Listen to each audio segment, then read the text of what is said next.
सैयारा नाम की एक फिल्म थिएटर में दिखाई जा रही है, जिसे कहा जा रहा है कि सुपरहिट फिल्म है। आपने भी सोशल मीडिया पर बहुत सारे सिनेमाओं की तस्वीरें देखी, वीडियोज देखे होंगे जो सैयारा फिल्म को देखकर रो रहे हैं, बहुत भावुक हो रहे हैं। पूरी दुनिया कह रही है कि क्या सुपरहिट फिल्म बनाई गई है, लेकिन इस फिल्म को जो कहानी है वो क्या कहानी है। कहानी ये है कि कैसे आप अपने पार्टनर के प्रति इतने शिद्दत से प्यार करते हैं और उसे छोड़कर आप कभी नहीं जाएंगे। उसके लिए आप कुछ भी करने के लिए तैयार हैं। और दूसरा रंग ये है कि हमारे देश में एक नई स्टडी में पता चला है कि विवाह के बाद बड़ी संख्या में लोग अब बेवफा हो रहे हैं। रिश्तों की किताब का सबसे पवित्र अध्याय है विवाह, लेकिन अब इसमें बेवफाई का नया चैप्टर जुड़ गया है जो शादी के मर्यादा को तार तार कर रहा है। आज मेरा एक ही सवाल है कि क्या शादी अब सिर्फ सोशल कॉन्ट्रैक्ट बन गई है? क्या बेवफाई का वायरस अब पति और पत्नी के रिश्तों को भी धीरे धीरे निगलता जा रहा है? कनाडा की डेटिंग प्लेटफॉर्म है जिसका नाम है एस्टले मेडिसिन। ये प्लेटफॉर्म शादीशुदा लोगों की डेटिंग के लिए बनाई गई है, यानी जो लोग शादीशुदा है इसके बाद में वो लोग डेटिंग करना चाहते हैं तो वो लोग इस प्लेटफॉर्म पर जा सकते हैं।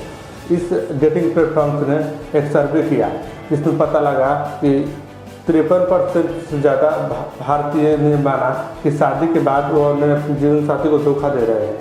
मतलब हर दो में से एक शादीशुदा भारतीय का शादी के बाद कहीं ना कहीं अफेयर रहा है। भारत में शादी को 7 जन्मों के बंधन माना जाता है। आज उसी देश को शादी के वैवाहिक ग्राफ सबसे तेज़ी से ऊपर की ओर जा रहा है।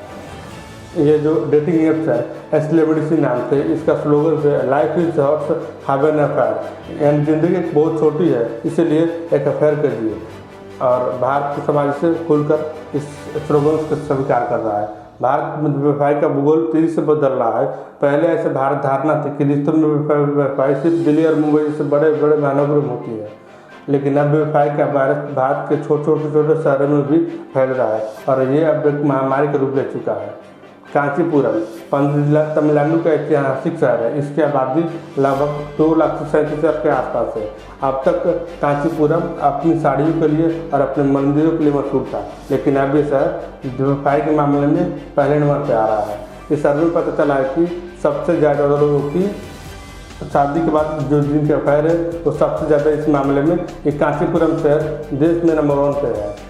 लखनऊ, देहरादून, जयपुर और चंडीगढ़ सिटीज़ में एक्स्ट्रा मैरिटल अफेयर तेजी से बढ़ रहे हैं। रायगढ़ जैसे छोटे शहर में भी शादी के बाद अफेयर का ट्रेंड बढ़ रहा है। चौंकाने की बात यह है कि मुंबई सूची से बाहर है, लेकिन व्यवसाय में देश की राजधानी दिल्ली ने नया कीर्तिमान स्थापित कर लिया है। दिल्ली और एनसीआर के 9 इलाकों में इस लिस्ट में टॉप 20 में अपनी जगह बनाई है। और व्यवसाय में सेंट्रल दिल्ली यानी केंद्रीय दिल्ली का भी पूरे भारत में दूसरा स्थान है। इस लिस्ट में साउथ दिल्ली, ईस्ट दिल्ली और वेस्ट दिल्ली का जैसे इलाके भी शामिल है। इसका मतलब भी हुआ दिल्ली के कोने कोने में व्यवसाय की कोई ना कोई कहानी अब दिखाई देगी। दिल्ली और एनसीआर में 20% अफेयर अपने ही ऑफिस के सहकर्मियों के साथ हो रहे हैं।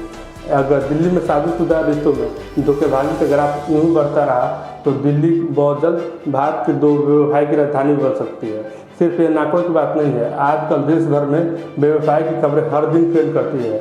आपने सुना होगा पत्नी ने प्रेमिक शख्स मिलकर अपने पति को मार डाला, हत्या कर दी। अवैध रिश्तों के कारण पति ने पत्नी की हत्या कर दी। ऐसी खबरें अखबार में हर रोज आपको देखने को मिलेगी। आजकल OTT प्लेटफॉर्म पर दिखाए जाने वाले वेब सीरीज और फिल्मों में भी शादी के बाद अवैध रिश्तों को बहुत गंभीर अंदाज में पेश किया जा रहा है। इन शादी को एक समझौते की तरह दिखाया जा रहा है और अवैध रिश्तों को एक आज़ादी के तौर पर दिखाया जा रहा है। OTT के जरिए देश में अश्लीलता दिखाई जाने वाली को सरकार ने भी बहुत गंभीरता से लिया। इन फिल्म सरकार ने आपने देखा होगा हाल ही में पिछले हफ्ते अश्लील ऑनलाइन कंटेंट दिखाने के आरोप में 25 OTT ऐप्स और वेबसाइट को ब्लॉक किया। आजकल सभी के हाथ में मोबाइल फ़ोन है और उस मोबाइल फ़ोन में दर्जनों ऐसे ऐप्स हैं जो शादीशुदा लोगों को भी नया पार्टनर ढूंढने के लिए प्रेरित करते हैं। शादी के विरोध में एक पूरी अर्थव्यवस्था और पूरा इकोसिस्टम काम कर रहा है जो आपसे ये कहता है कि शादी के बाद की ज़िंदगी है, जो लगातार विवाह में बढ़ते संस्कृतियों को भीड़ डालने काम कर रहा है। आज भारत में डेटिंग ऐप्स का बाजार 5,000 करोड़ रुपए का है और वर्ष 2023 तक ये बढ़कर 8,600 करोड़ का हो जाएगा। 2019 में भारत में 2 करोड़ लोग डेटिंग ऐप का इस्तेमाल कर रहे थे। 2023 में संख्या बढ़कर 8 करोड़ से ज़्यादा हो गई। आज 10 करोड़ से ज़्यादा लोग भारत में डेटिंग ऐप का इस्तेमाल करते हैं। हम आंखों के सामने अवैध रिश्तों को फैशनेबल बनाने का ये खेल चल रहा है। ये रिश्तों में बेवफाई की चाहे जितनी भी मार्केटिंग कर ली जाए, इससे अपराध कम नहीं होता है।